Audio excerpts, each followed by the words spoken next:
It's very simple అండి. Healthy breakfast అనుకోవచ్చు, లేదంటే హెల్దీ స్నాక్, ఏదైనా లైట్ డిన్నర్ కానీ చాలా మంచిదండి. ఇడ్లీ పిండితో నేను బూరెల్లా చేస్తానండి, స్ప్రౌట్స్ అవి యూజ్ చేసి. చూడండి, తీసుకున్నవి ఏంటంటే స్ప్రౌట్స్, క్యారెట్, ఆనియన్, పచ్చిమిరపకాయ, కొత్తిమీర, తరిగిన తురుము, అలాగే బీట్రూట్, ఇవన్నీ కూడా ఈ ఇడ్లీ పిండిలో వేసి మిక్స్ చేస్తానండి. అలాగే కొద్దిగా కారం, అంటే ఇడ్లీ పిండి కారం ఉండదు కదా, అందుకని కొద్దిగా మసాలా ఓట్స్ కూడా వేసుకుంటే బాగుంటుంది. ఎందుకంటే ఈ పిండి లూజ్ ఉంటుంది కదా, అది వేసి నానబెడితే బాగుంటుంది. చూడండి, తరిగిన క్యారెట్, ఆనియన్, అలాగే బీట్రూట్, తర్వాత స్ప్రౌట్స్ అండి. ఇవి స్ప్రౌట్స్ ఎలా చేశానో డిస్క్రిప్షన్ బాక్స్లో పెడతాను, ఒకసారి చూడండి. దానిలోకి ఇగో ఇడ్లీ పిండి వేసుకుని మనం ఏం చేయాలంటే కొద్దిగా మసాలా ఓట్స్ అండి వస్తుంటాయి కదా, రకరకాల కంపెనీలు వస్తుంటాయి కదా, బ్రాండ్ ఇది సఫోలా బాగుంటుందండి, ఇది నేను వాడుతూ ఉంటాను.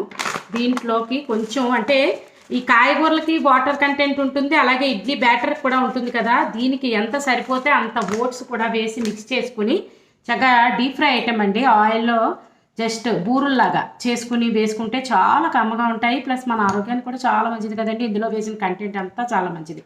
డీప్ ఫ్రై వద్దకపోతే ఎయిర్ ఫ్రైయర్లో కూడా వేయించుకోవచ్చండి. సేమ్ మనం షేపులు చేసి ఎయిర్ ఫ్రై ప్లేట్స్ అవి ఉంటాయి కదా, దానికి కొద్దిగా ఆయిల్ అప్లై చేసి ఇవి బూరుల్లా చేసి అందులో వేసుకుంటే బాగుంటుంది. అయితే ఇది వేసిన తర్వాత ఓట్స్ వేసాం కాబట్టి కొద్దిగా 1 అవర్ దీని బ్యాటర్ని నానబెట్టి మనమేమో బూరుల్లా వేసుకుంటే చాలా కమ్మగా ఉంటాయండి. తప్పకుండా ట్రై చేయండి, వెరీ హెల్తీ డిష్.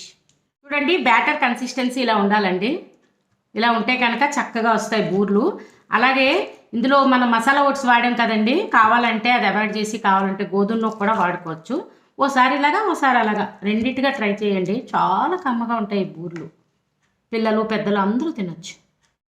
ఇడ్లీ పిండితో బూరెలు చెప్పాను కదండి, 1 గంట నానిన తర్వాత బ్యాటర్ సిద్ధమైంది కదా. ఇప్పుడు డీప్ ఫ్రై అన్నాను కదా, ఇలా ఆయిల్ పెట్టుకుని మనం వేడెక్కిన తర్వాత ఆయిల్ ఇలాగా చిన్న చిన్న బూరెల్లా వేసుకుని వేపుకుంటే చాలా కమ్మగా ఉంటాయండి. అందరూ ట్రై చేయండి. అంటే పచ్చడి మన చాయిస్, లేదంటే ఇలా తీసుకున్నా సరే చాలా బాగుంటుంది. పిల్లలకైతే కొద్దిగా సాస్ అది కూడా వేసిస్తే చాలా కమ్మగా ఉంటాయండి. మెయిన్ ఆరోగ్యానికి ఆరోగ్యంగా అన్నీ కలిపినవి మనం స్ప్రౌట్స్, అలాగే క్యారెట్, బీట్రూట్ ఇవన్నీ వేసాం కదండి, చాలా కమ్మగా ఉంటాయి. ఇవి ఒక పక్క వేగిన తర్వాత రెండో పక్క కూడా శుభ్రంగా తిప్పి వేయించుకుంటే చాలా కమ్మగా ఉంటాయి. చూడండి, ఇలా చక్కగా తిప్పుకుని వేయించుకుంటే బాగుంటాయండి. అంటే మెయిన్ క్రిస్పీగానే ఉంటాయండి, ఎందుకంటే మనకి ఇడ్లీ మురం ఒకటి ఇందులో ఉంటుంది కదా, చాలా కమ్మగా ఉంటుంది. చెప్పాను కదా, లేదంటే కొద్దిగా మనం పిండి లూజ్గా ఉంటుంది కాబట్టి ఇదేంటి ఉప్మా రవ్వ కూడా వాడచ్చు, లేదంటే ఓట్స్, అవి కూడా మన ఆరోగ్యానికి మంచిది కదండి. ఓసారి ఇలాగా ఓసారి అలాగా 2 సార్లుగా కూడా చేసుకుని తీసుకుంటే చాలా కమ్మగా ఉంటాయి బూర్లు. పిల్లలు పెద్దలు అందరూ తినొచ్చు.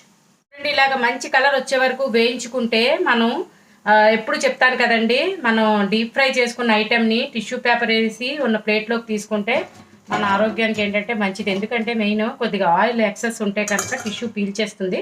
అప్పుడు మనం సర్వింగ్ ప్లేట్లోకి తీసుకుంటే చాలా మంచిదండి. చూడండి, ఇలాగా మనకి ఎన్ని కావాలంటే అన్ని అలా వేసుకోవచ్చు. చాలా స్పీడ్గానే వేగిపోతాయి, ఎందుకంటే మినపప్పు అలాగే బియ్యం అది మురం కదా, ఇది మెయిన్ దానివల్ల. అదే ఏంటది ఇడ్లీ మురం అలాగే ఓట్స్ ఇవన్నీ కూడా తొందరగా వేగిపోతాయండి, ఎంతసేపు పట్టదు. చాలా వేడివేడిగా తీసుకుంటే చాలా బాగుంటాయి. చూడండి, టిష్యూ పేపర్ ఉన్న ప్లేట్లోంచి ఇలాగ మనం సర్వింగ్ ప్లేట్లోకి తీసుకుంటే ఎన్ని కావాలంటే అని చేసుకోవచ్చండి. చూడండి ఎంత క్రిస్పీగా వచ్చినాయో, చాలా బాగా వచ్చాయండి. మధ్యలో కూడా చాలా బాగా వచ్చాయి. మేము మన ఆరోగ్యానికి చాలా మంచి వస్తువులన్నీ వాడాము. మీరందరూ కూడా తప్పకుండా ట్రై చేయండి, పిల్లలు పెద్దలు అందరూ తినచ్చు. మీకు ఎలా కుదిరినాయో నాకు ఒక కామెంట్ పెట్టండి. అలాగే నా ఛానల్ కనుక సబ్స్క్రైబ్ చేసుకోకపోతే సబ్స్క్రైబ్ చేసుకోండి. ఒకవేళ చేసుకున్నట్టయితే కనుక మీ ఫ్రెండ్స్తోని అలాగే రిలేటివ్స్తోని ఛానల్ షేర్ చేయండి. Thanks for watching. చాలా కమ్మగా ఉంటాయండి ఇడ్లీ పిండితో బూరెలు.